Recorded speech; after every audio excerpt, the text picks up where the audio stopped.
On today's episode, we say goodbye to our parts car.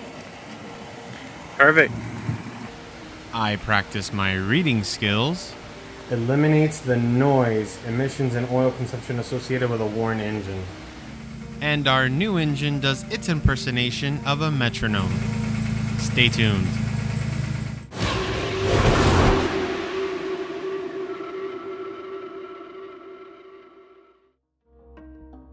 So, before we can actually have the car pulled away, we need to get the old engine back into the silver Jeep. Since we're not actually trying to install it, it was pretty straightforward. We just need to drop it in and mount it onto the motor mounts and just connect it to the transmission. Still regretting the fact that I don't have the... Okay.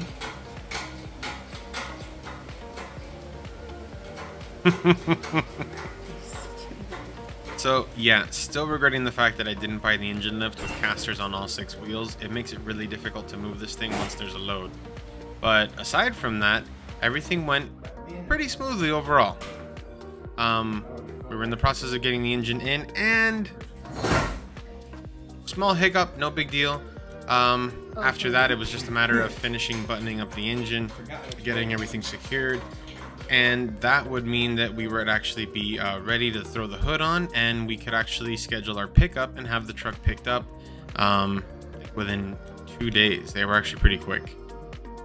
Okay, so now this is the final chapter, getting this thing out of here, and Sharkbait is officially over.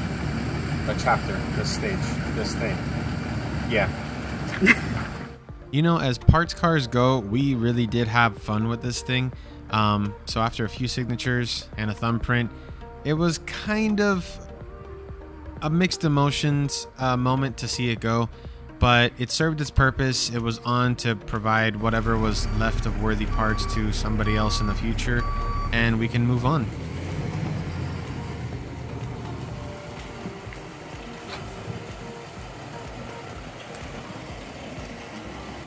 Perfect. Gracias.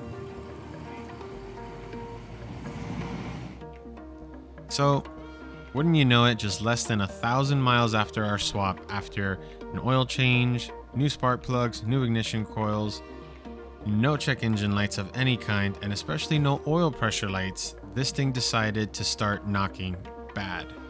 I'm not sure if this is the silver Jeep flipping us the bird for taking its engine out and not fixing it, but honestly, it sucks. Yeah.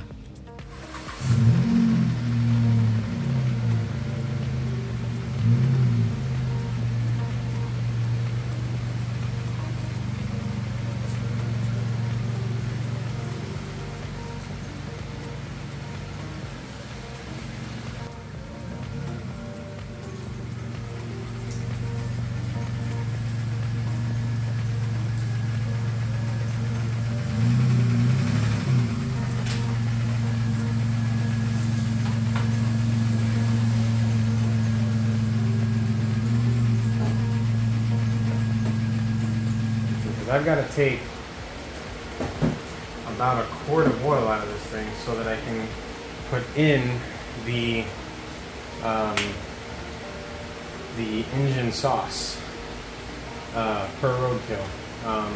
Actually, I'm going to try it because of roadkill, but the thing is that this engine is sitting currently at its maximum oil fill level, and that was one of the things that the guys at O'Reilly's understood. They're like, we've used it. The thing you got to remember is that depending on your oil level, you may have to take a quart out because this is going to replace that quart.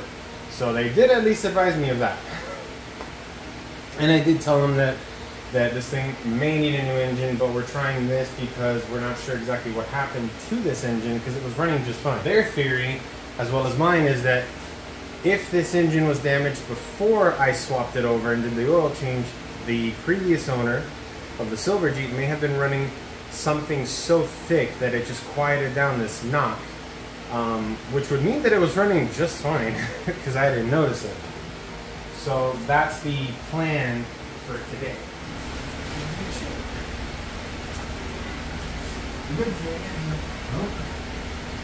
can actually use this one without having to raise the car. So, benefits of having an SUV. So yeah, I don't think I can actually mention enough how much nicer it is with an SUV this high up off the ground that I'm able to just reach underneath.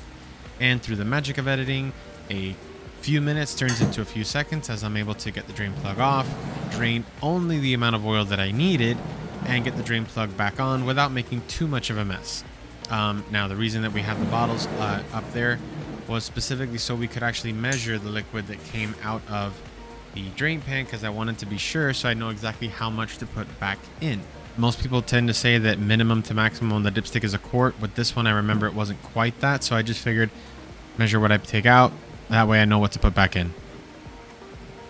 This is not a paid sponsorship or anything by Lucas. Definitely not. What this is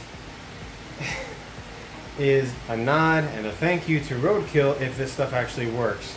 On the episode where they drove that Pontiac T37 thing to New York, they used one of these bottles hundreds of miles from their destination, and they said it worked. And they even said it that somewhere on here it actually says it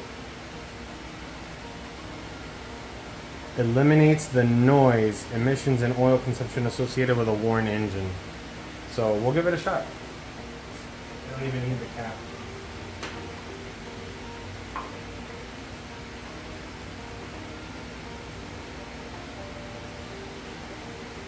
Oh, that's thick. Honestly, this feels like dip oil.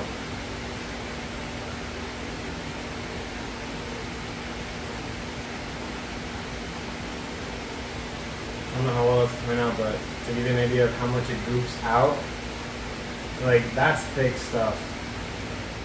So we'll just let that drain out. And we'll start it up. I've got fans on. I've got both garage doors open, so I've got ventilation. It's safe for me to start a vehicle in here. And we'll see if this does anything.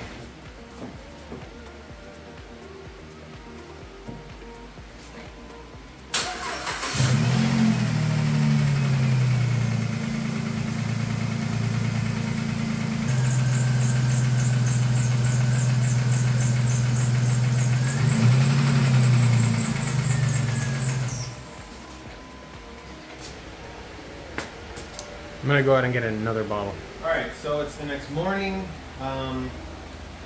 One bottle didn't do it. So what we're gonna try now is to put a second bottle in. So with the second bottle and a little bit of motor oil to kind of help wash it through the system, we're gonna see if it actually starts to pick up, and if it does, as the bottle says, eliminates the noise, emissions, and oil consumption associated with a worn engine. This stuff just goops out. One of the advantages of this thing is that that little oil cap assembly basically becomes a funnel for the rest of the engine, so I can just drop the bottle into it, not have to worry about it.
Alright guys, so here's the wow, the door literally locked itself.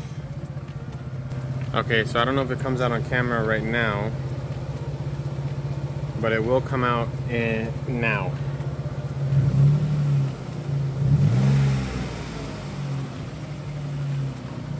So that's unfortunately the case.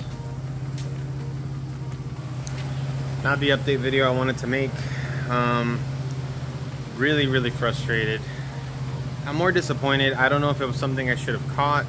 I don't know if it was something I didn't do. I never took the oil pan off this engine. For all I know, putting fresh oil in it could have just cleaned out a bunch of crud. They then got jammed up in the pickup. I didn't have any oil pressure lights. I don't have a knock light, which is something I don't understand right now because the vehicle has knock sensors. And it's just, you can hear it now, it's idling. There's a quiet little tick. And I don't know what it is. I don't know if maybe the sound was there, but I couldn't hear it because of the exhaust manifold that was messed up. But not the update video I wanted to make. That's why I'm not calling this part 5. Let's call it part 4.5. Part 5 was supposed to be the finished engine. So the thing we would really love to do is if we could get our hands on like a wrecked Silverado, Sierra, something early 2000s, preferably 2-wheel drive. I would look, you can even hear the fans working. So I would love to do an LS swap, but at this point I just want this thing running. So if it means I have to run, I mean, I'm digging the way it looks now with the Renegade wheels. I'm really digging it. And I wanted to do the Renegade fog lights on top. It's not going away, unfortunately. I don't know what killed it. So this thing is going to be waiting either on engine number 3 or we're gonna LS swap it. So that's about it, guys. If you guys like this video, go ahead and give it a thumbs up, subscribe, and click the notification bell so you don't miss any of our upcoming videos. Once again, for Crooked Mustache, I'm Alfred. Thank you for watching. Dale. We'll see you next time.